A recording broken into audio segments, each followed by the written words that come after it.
인사로 시작을 하도록 하겠습니다. 사단법인 부천시민교육센터에서 주관하는 2021 민주시민교육주권자학교 민주주의의 길을 묻다 세 번째 시간을 시작하도록 하겠습니다. 오늘 강연을 해주실 분은 연성수 선생님이시고요.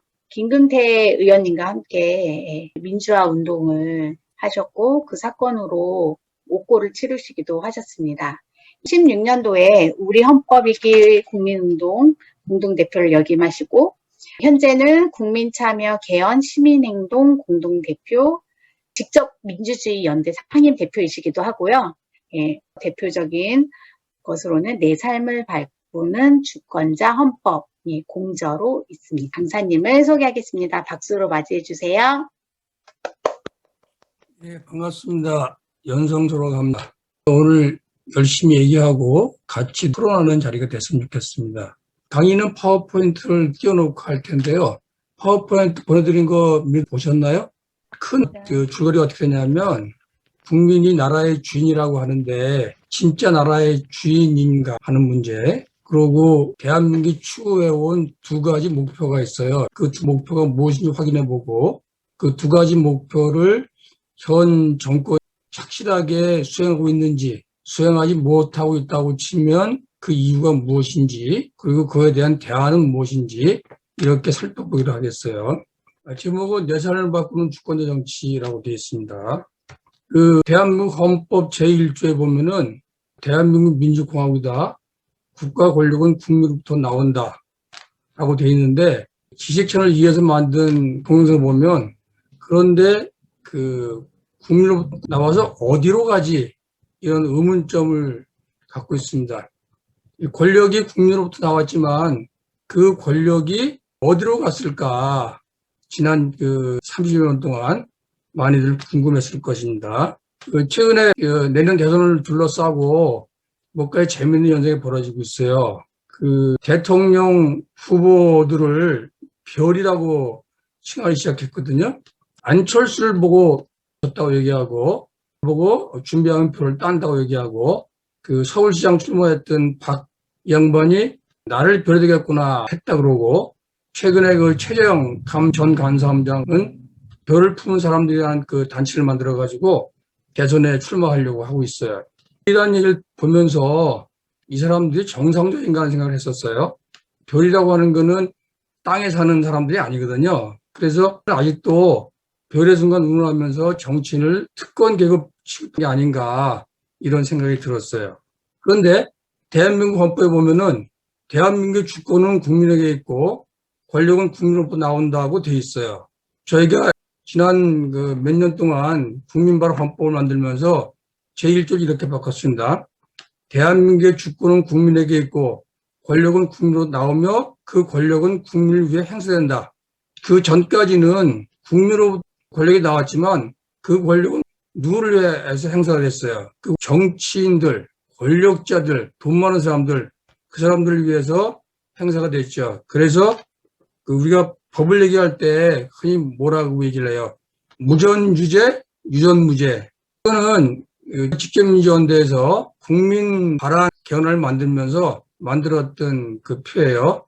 왼쪽이 현행헌법, 가운데가 대통령 발의안, 오쪽이 국민들과 함께 만든 발의안이에요. 여기 보면 제1조 2항에 대한민국 주권은 국민에게 있고 모든 권력은 국민으로 나온다 라고 되어 있는데 대통령 발의안에서는 손 안 대고 그대로 돼 있어요.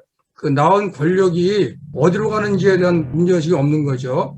그래서 어떻게 바꿨냐 하면 대한민국의 주권은 국민에게 있고 권력은 국민으로 나오며 국민을 위해 행사된다. 모든 국민은 주권자라 국민투표 국민소원을 통해 국가 권력을 통제할 수 있다.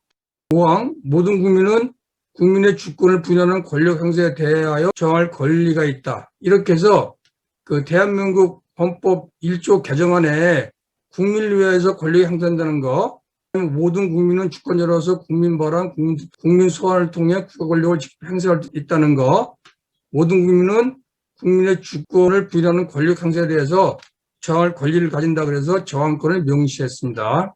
그러면 이제 지금부터 알아보기 시작합시다.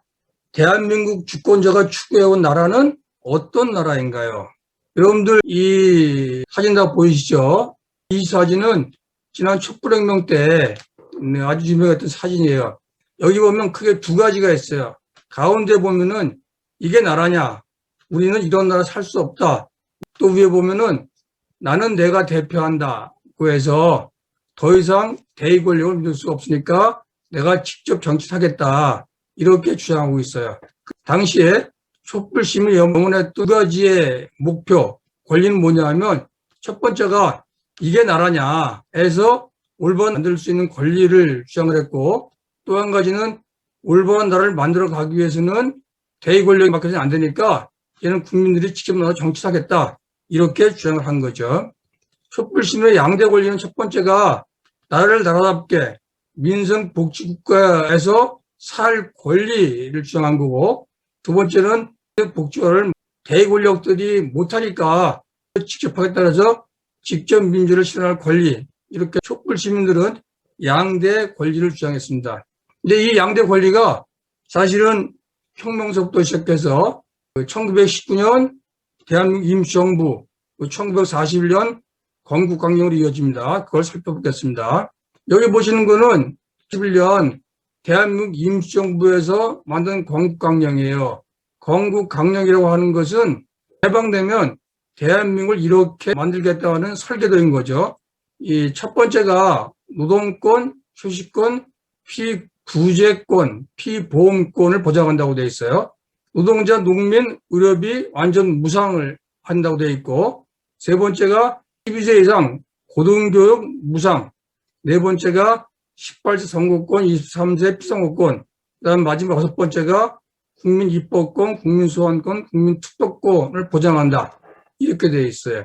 제가 이 건국강령을 보고 놀랐는데 우리가 주장하고 있는 국민 발언권, 국민 소환권, 국민 투표권을 1941년도에 대한민국 임시정부에서 주장하고 있었다는 거예요. 임시정부는 직접 그 민주정치를 할 수 있는 권리를 주겠다는 걸 1941년도에 벌써 천명하고 있었던 거죠.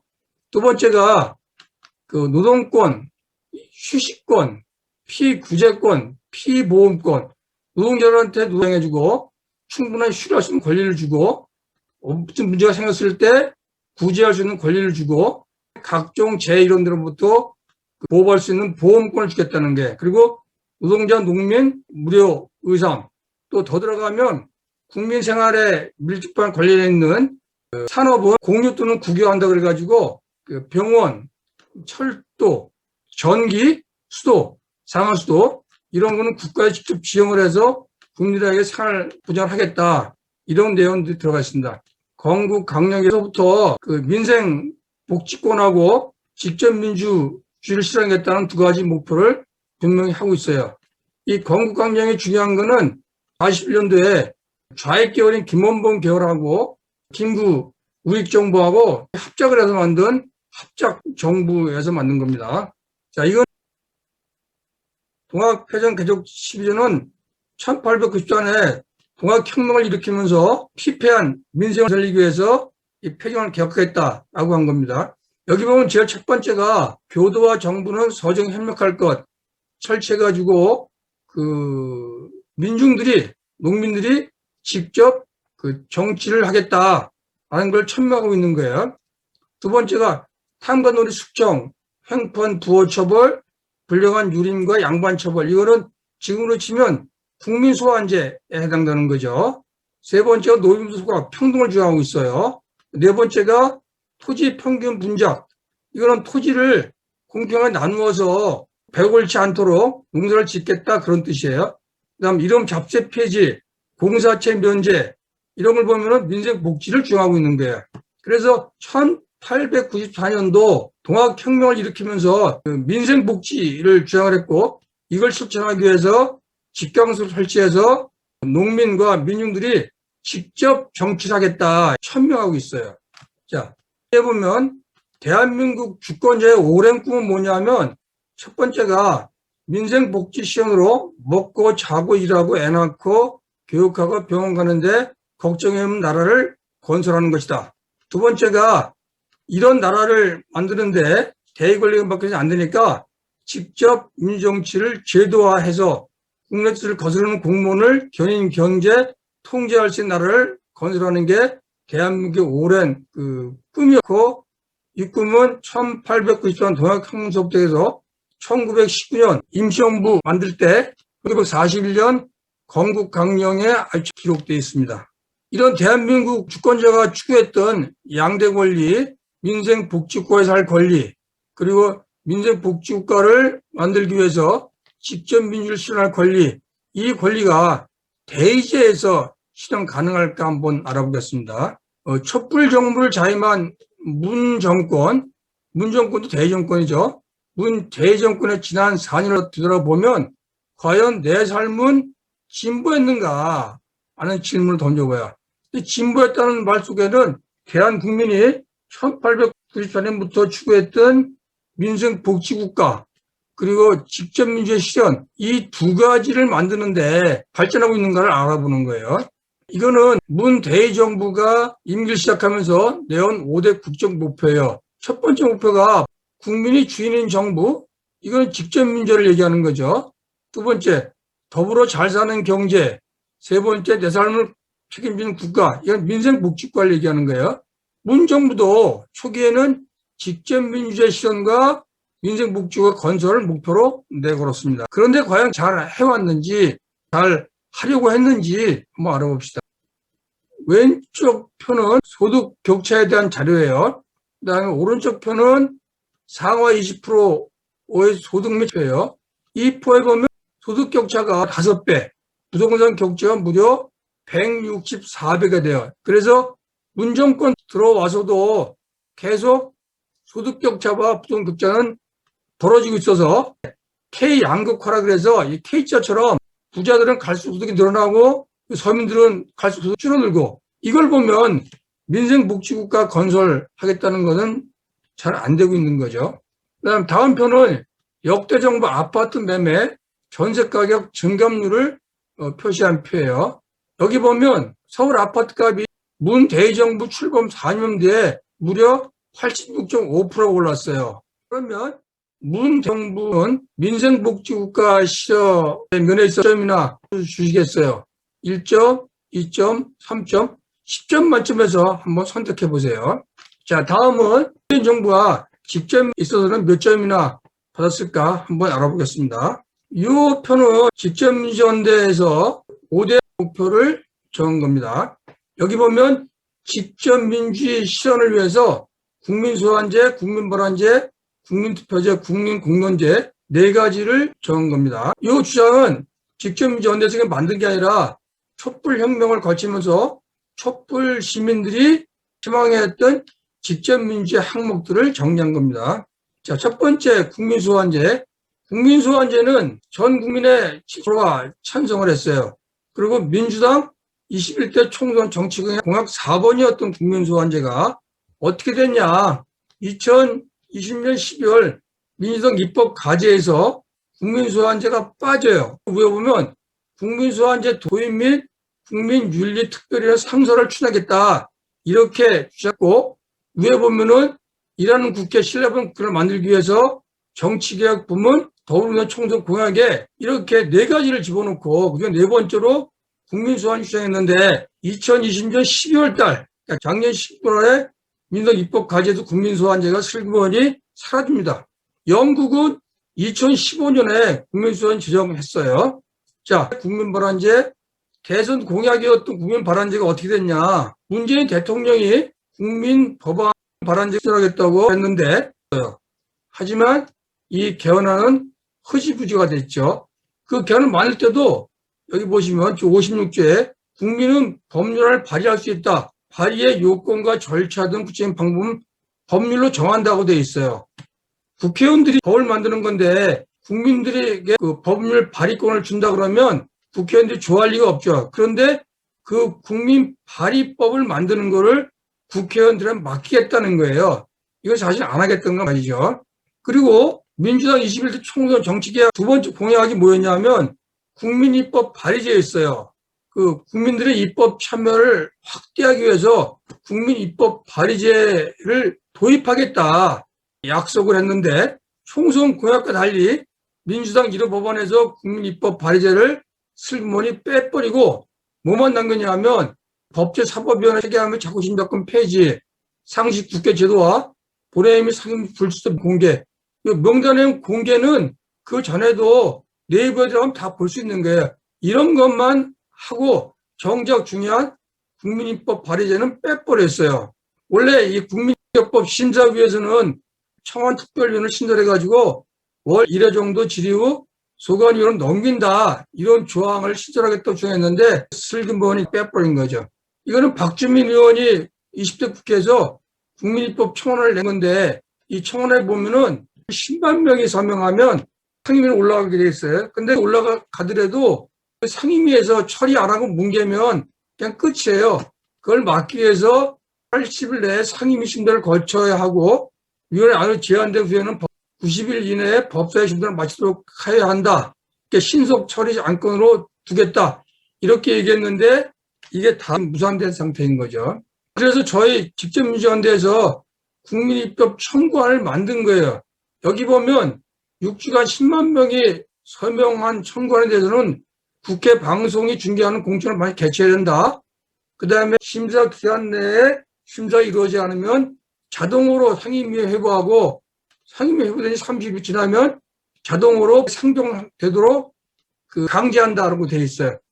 요거는 뭐냐면 이게 지난 미국 대통령 선거 때 뉴욕타임즈 기사예요. 애리조나주에서 압승했다고 되어 있는데 미국은 대통령 선거할 때 국민 발의 법안도 같이 상정을 해요.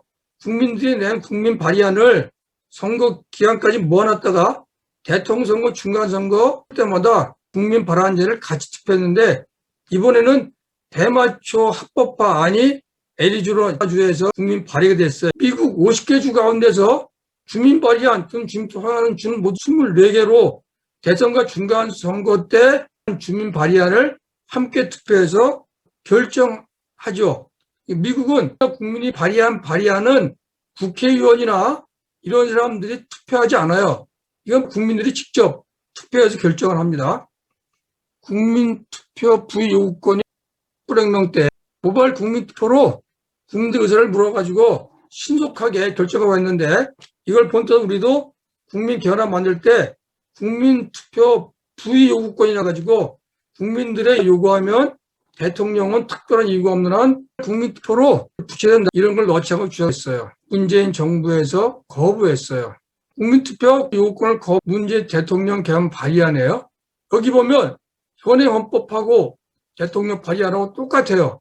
우리가 집어넣은 거는 국회의원 선거권자 100분의 1 요구하는 경우 대통령은 2개월 이내에 국민투표에 붙이고 그 결정에 따라 정책을 집행한다. 이렇게 돼 있어요. 이건 이제 해외 사례인데 해외에서는 국민투표 부의 요구권을 분명하게 기록하고 있어요.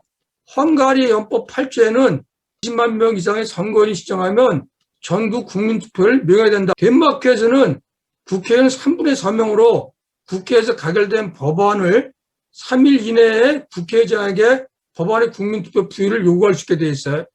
이탈리아에서는 50만 명이 요구를 하면 그 특정 법률에 대해서 그 법률을 폐기할 수 있는 국민투표를 실시하라는 거예요. 우리나라 치면 지금 국가보안법 폐지에 대해서 유권자 50만 명 이상이 서명을 해서 요청을 하면 국민투표 시에서 국가보안법 폐지 문제를 결정을 해야 되는 거예요. 국가보안법 폐지 50만 명 모으는 거 쉽죠. 우리나라의 국민투표 부의 요구권이 헌법에 신설된다. 그러면 국가보안법 그 즉시 폐지할 수 있는 거죠. 그 다음에 국민공론화법은 원전 등등에 대해서 우리가 공론을 해본 적이 있어요. 근데 그거는 그냥 행정부에서 임의로 실시한 거고 그걸 뒷받침받는 법이 없어요. 그러니까 저희가 주장하는 국민공론화법은 국민투표 부여권처럼 마찬가지로 국가의 중요 정책에 대해서 국론이 분열되어 있을 경우에 100만 명이 서명을 하면 바로 국민 공론제에 붙여서 토론으로 결정을 해야 된다. 이렇게 하자는 거예요. 비슷한 게 김동완 의원이 2012년에 한번 발의했다가 그 이후로 한 번도 발의된 적이 없고 최근에는 지방자치단체에서 공론화 조례를 만들자고 발의하고 있는 상태예요. 자, 아일랜드 사례를 보면 아일랜드 그 보통 시민 99명 뽑아가지고 국가의 중요한 사항에 대해서 시민회의를 해서 국회에 넘겨서 결정을 하게 돼요. 여기 보면 그 낙태를 금지한 수용헌법 여부, 국민투표 시기, 인구 고령화 대책, 기후변화, 최근에는 개헌을 하기 위해서 1년 넘게 개헌안을 하고 있어요.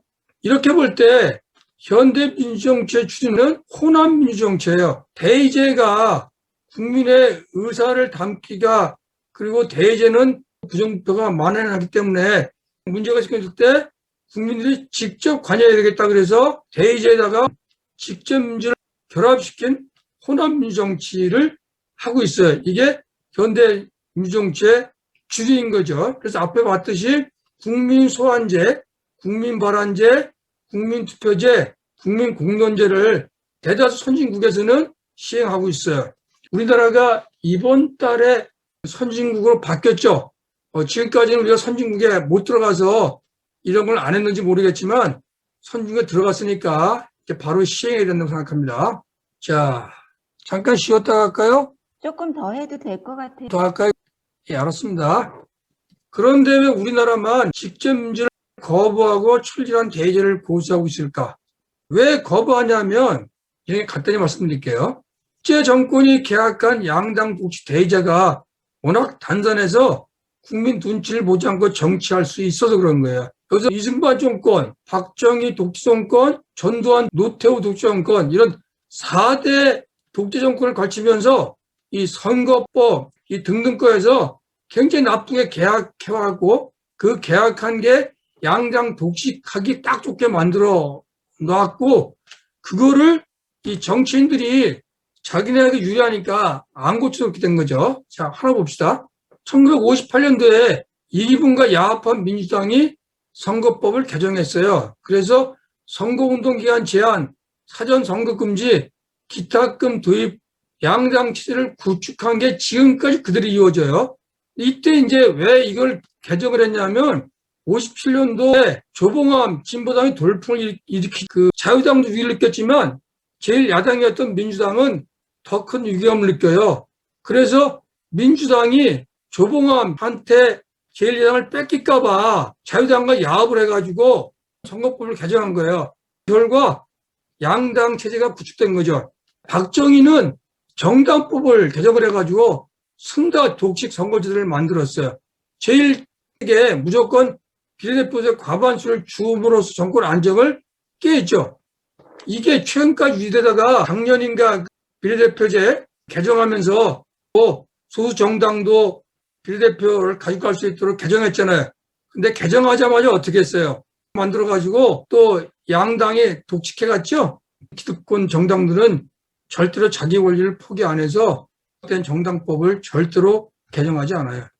박정희, 전두환 교섭단체 기준 상향하고 정치자금법을 만들어가지고 대제를 좀 더 강구하게 만들었어요.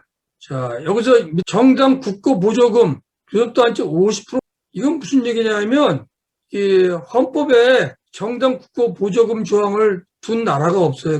전두환이 정권을 찬탈하고 나가지고 민정당을 만들었잖아요. 그런데 제대로 운영할 자신이 없는 거예요. 헌법에다 정당 국고 보조 지원 조항을 만들어 놔가지고 국고로 정당 보조금을 가져간 거예요. 근데 이 국고 보조금 조항이 지금까지도 그대로 있어요. 그래서 지금도 정당 국고 보조금을 상당수 누가 가져가냐? 제1당 여당, 민주당하고 제1야당, 국민의 짐이 다 가져가고 정의당, 소수정당들은 거의 못 가져가요.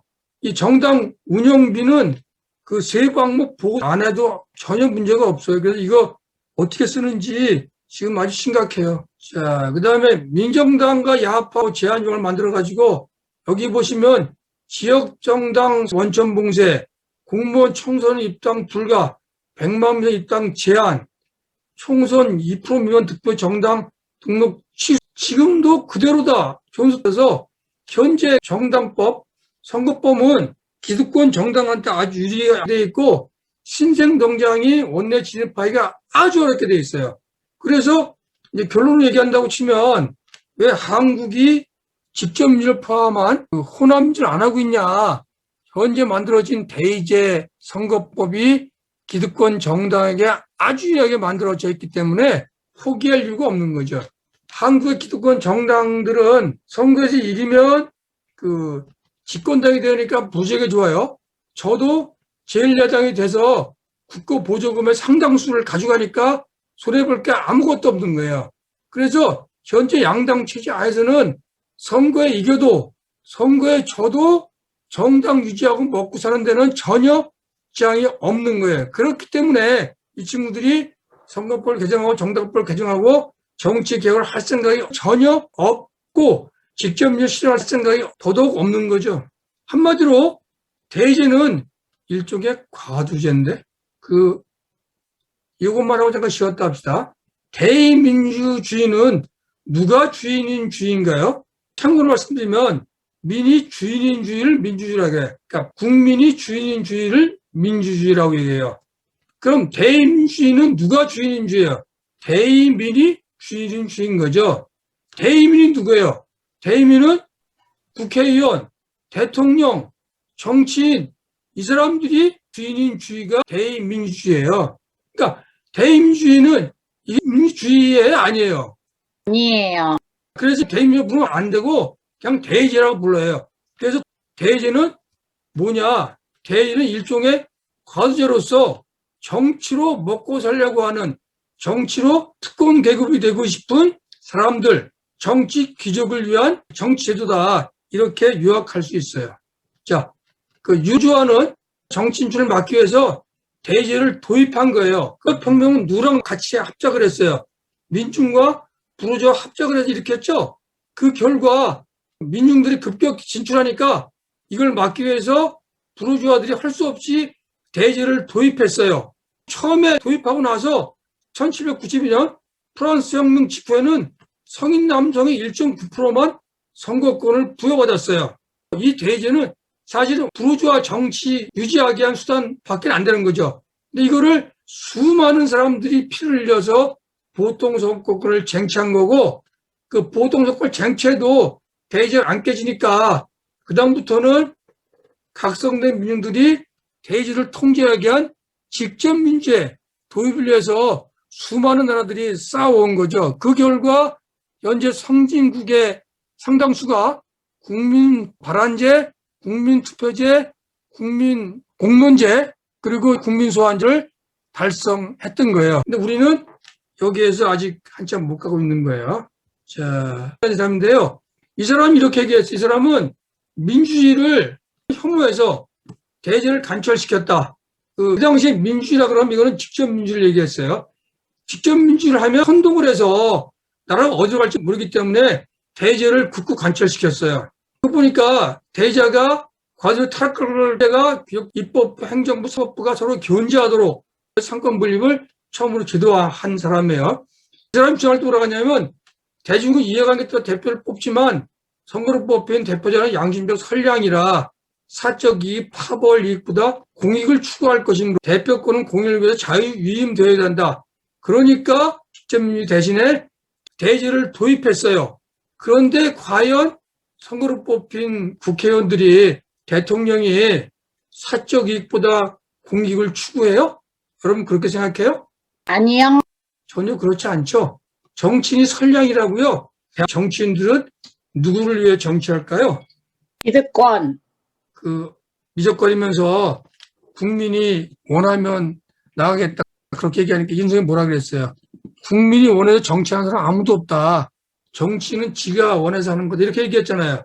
모든 세계 정치인들은 국민을 위한다고 하지만 결국은 정치 귀족이 돼서 좀 더 가진 자들과 어울려서 잘 살기 위해서 정치하는 거고 거기에 아주 일부만 국민들한테 떡거물로 떨어뜨려 주겠다 이렇게 생각하는 게 그러니까 여러분들이 절대로 정치인들을 믿으면 안 돼요.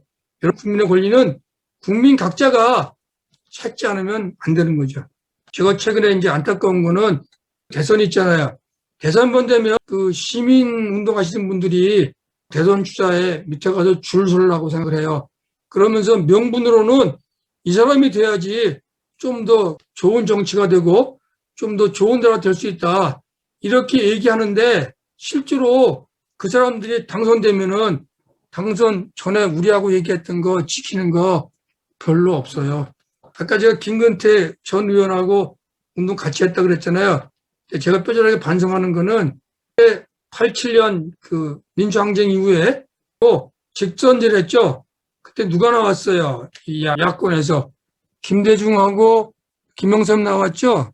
그때 시민운동권이 다 김영삼 지지, 김대중 지지 그래가지고 갈라져 싸웠어요. 그럴 때 저희는 뭐였냐면 김대중이 좀 더 진보적이니까 김대중을 비판적 지지하자. 말로는 좀 더 진보적인 사람 지지했다고 얘기지만 결과적으로는 정치인들에게 속아 넘어가서 결국은 정권을 빼앗겼잖아요. 이런 걸 다시는 반복하면 안 된다고 생각합니다. 자, 시간이 좀 많이 지났으니까 한 5분간 쉬었다가 했습니다. 네, 5분간 휴식하고 58분에 좀 돌아오면 될까요? 예, 그렇게 합시다.